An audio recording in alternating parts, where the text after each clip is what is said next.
sun. So basically things that are moving or things that could be moving have energy. The definition we have is the ability to change or move matter, and we have a new metric unit here, J for joules, spelled Joules after a guy's name.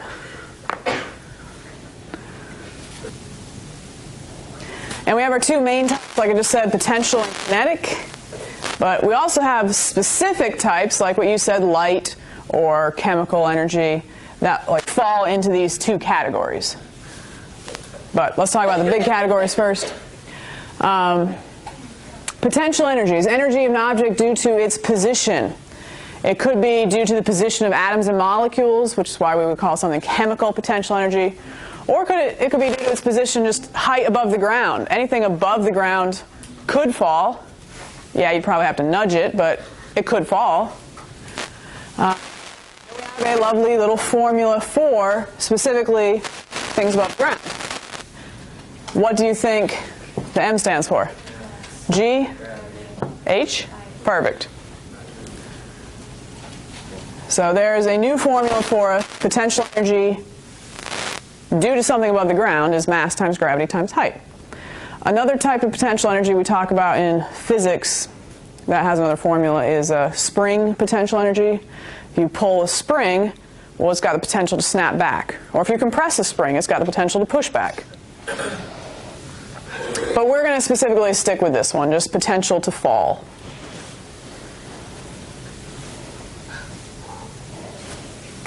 All right, on the other hand, something certainly could be moving. And if it is, it's got kinetic energy.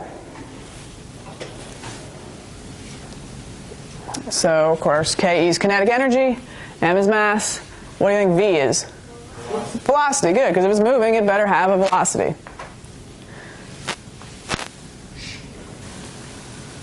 And you notice in this formula you have half mass times velocity squared. What's an easy way to type in half in your calculator? 0.5. Good, so I would do that. 0.5 times the mass, and then the velocity is squared. Not everything squared, just the v. So I see people do that wrong, just be careful there. Just the velocity squared, and that would give you the kinetic energy of an object. And we'll skip that. Is it possible for something to have potential and kinetic energy? Sure. Can something be above the ground and moving? Oh, yes. Oh, yes. Is it possible for something to have no energy? Oh, yes. Sure. What would be true of that thing? That last song. I wouldn't say that. How about that frisbee right there? Is that above the ground? No, never mind. Anything that could fall, we say is potential, even if it looks, stable, has been up there all year. Yeah, all of us on the second floor, potentially, you're right. Is it above the ground? So something on the ground that is not moving would have no energy. All right, let's go to your packet of fun real quick, and let's, wait, oh, you don't even have that first page, do you? Oh, we don't have any packet of fun. Nope, okay. We took it off. It was so fun that we took it off, but I'm going to run through a couple examples that used to be in the packet of fun, just real quick. Right here. Types of energy. I'm not going to do all these, but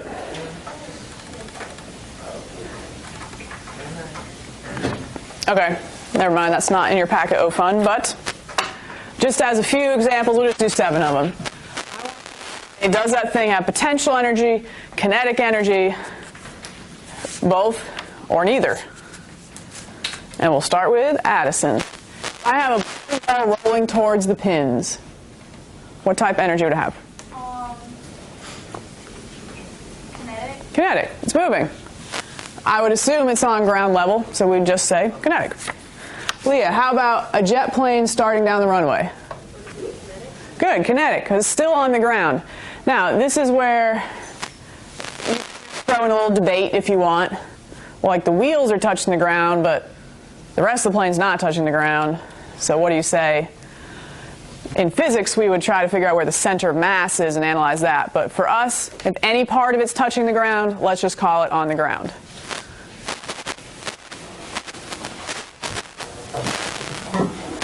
Little cleanup crew. All right, sailor, jet plane flying through the air. Okay, and kinetic. Sure, it's above the ground, but it is also moving, so that's going to be potential and kinetic. Dandini, how about a bird resting on a tree branch? Good, potential. Trevor, how about a baseball in a catcher's mitt? Just talking about the baseball. Good, potential. The baseball is above the ground. Janu, how about a golf ball on a tee? Good, the golf ball is a little bit above the ground. And Tom, how about a race car about to start a race? Neither. As far as talking about sort of our large race car as a whole, it's not moving and it's not above the ground. So neither. Now, we do know that the race car, of course, could move, right? So technically there is a certain type of potential energy there, and that's one of our more specific types I want to talk about now. That would be chemical potential energy. Chemical potential. So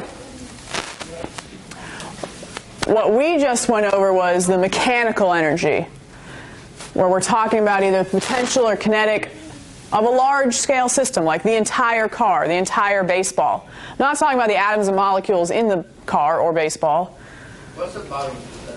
Then non-mechanical energy really pertains to what the atoms and molecules are doing. But as far as the atoms and molecules, we could still be talking about, are the atoms and molecules moving, or could they be moving, and kinetic or potential. So, some specific types. Like I just said, chemical energy. We would talk about that in gasoline. We would talk about that in a battery. We would even talk about that in your own muscles. Because, of course, you're all sitting still, but you could move, right? I don't. Unless you're so tired because it's the end of the week. I don't. You could move because of a chemical called ATP in your muscles. So, would you classify chemical energy as a type of kinetic or a type of potential? Potential, because something could move because of it. All right, how about just heat, thermal energy? What's that saying? Thermal, yeah. Or I often just call it heat anyway. Thermal. What's happening? So, would you call this potential or kinetic? Good, kinetic. Due to vibration. And then sound energy, which we'll study with waves in our last unit, is due to vibrations. I am vibrating the atoms and molecules in the air right now, all the way to your eardrum, hitting your eardrum, vibrating your eardrum, sending a message to your brain that it sounds like my voice. But would you call that potential or kinetic? Kinetic. Good, kinetic. Something is moving. All those atoms and molecules in the air are moving. This is really easy. Can sound travel underwater? Yes. Can sound travel in solid things? Yeah. Can you sometimes hear through the walls? Yes. Yeah. I thought they traveled faster because they're solid. What's the difference in the atoms and molecules in a solid versus a gas? Solid ain't not as compact. Which one's not as compact? Yes. The gas. And it's kind of like a domino effect, sound is. The vibrations propagate through. So if you have your dominoes really close together, like in a solid, that's going to go faster. That's why the lake when you go in the water. Okay. How about radiant energy? Although technically radiant energy can go through space, so we don't even need atoms and molecules involved here. But if I'm writing moves as a wave, what do you put over here? Kinetic. Moves is your clue for kinetic. Electricity, electrical energy. I guess that's kinetic. Good. You got the keyword flow of electrons. I mean, electrons, electricity goes together. We'll talk about that next unit. So that is kinetic. And then lastly, this spring energy I threw in here. Even though this is a large scale, this is mechanical energy, but is, and I mentioned this already, is spring energy potential or kinetic? Potential. Fantastic. From your notes, your potential energy formula is equal to what times what times what? M plus G times H. And we, of course, remember that G on Earth, which we are going to assume is where we are, is 9.81 meters per second squared.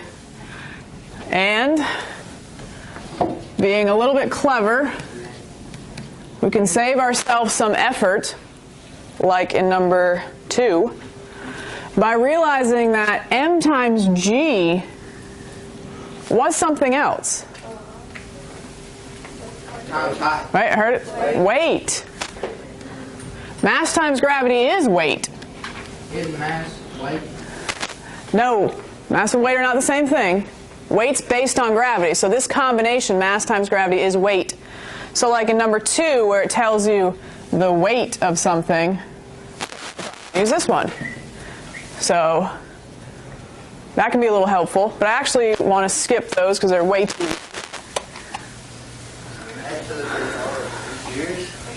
What do you do for the unit? You like You stick a. Yeah, I will not mess with the. Let's go with.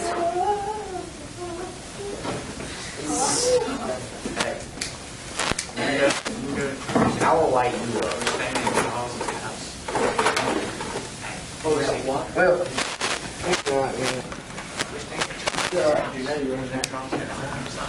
All right. Tricky on the units, but mass should always be in kilograms. Gravity, of course, would be in meters per second squared. Height should be in meters. Standard metric units, like we saw on that reference sheet, for potential energy is joules. So when you see a J, that's an energy. So just doing number 6, a skydiver has a potential energy of 2,376,000 joules. He has a weight of 660 newtons.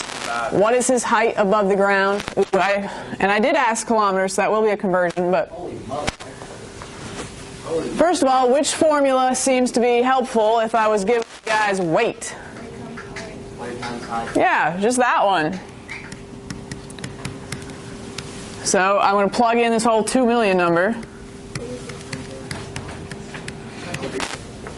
Oops, we'll leave off from the J. 7, 6, 0, 0, 0. So you divide 2,376,000. So we just plug on in, and yeah, what do? You said it. Yeah, you just divide by which number? 660. You want to get H by itself, and I do need some help there.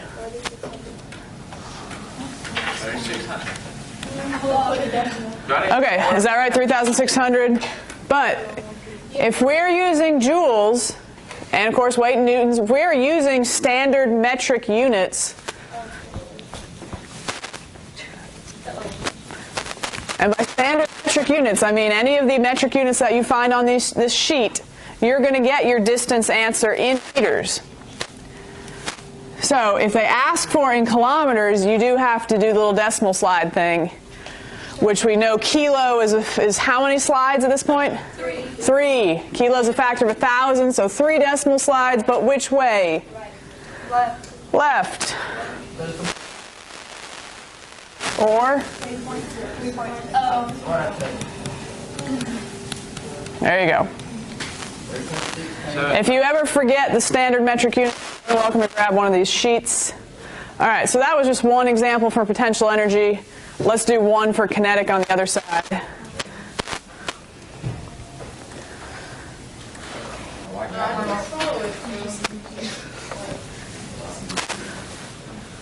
All right, read number 6. It says, an elephant's walking with a velocity of 4 meters per second and has a mass of 3,000 kilograms. With what velocity would a mouse of 2.5 kilograms have to be moving to have the same kinetic energy? 2-part problem.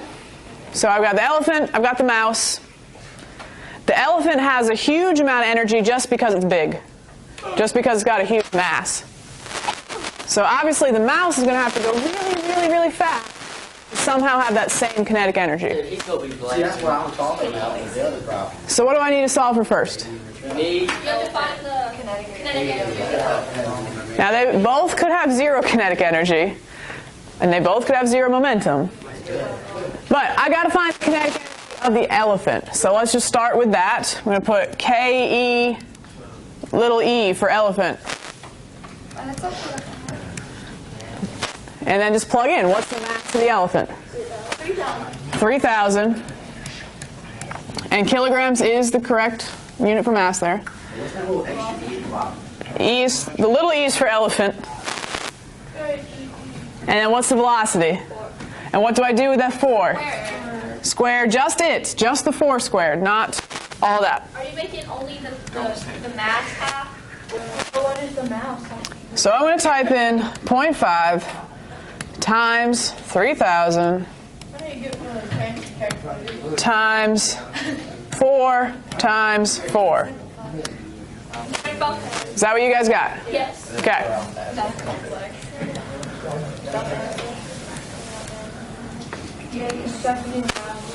Okay, am I done? Okay.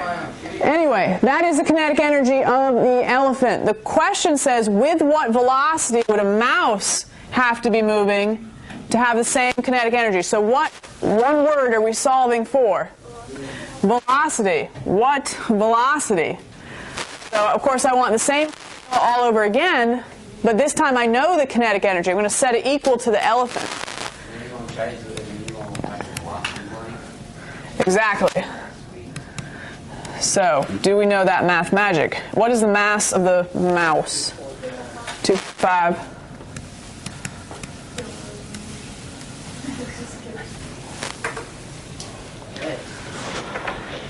So that's how it'd be set up. But how do you solve it? What do you want to do first? Yeah, let's just do this. What's half of 2.5? Is it 1/2 times 2.5? Yep.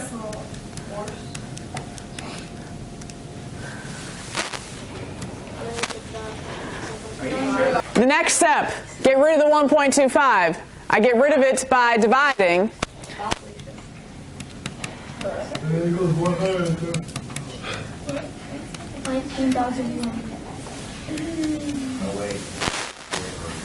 Yes, but I'm still not done. Good. Remember, the opposite of something squared is a square root. So we've got to take the square root of each side to just get the velocity answer. So that's why I think solving for velocity is probably the most difficult one I could ask you, but this was the only one on the page that asked to solve for velocity. So you should be good to go.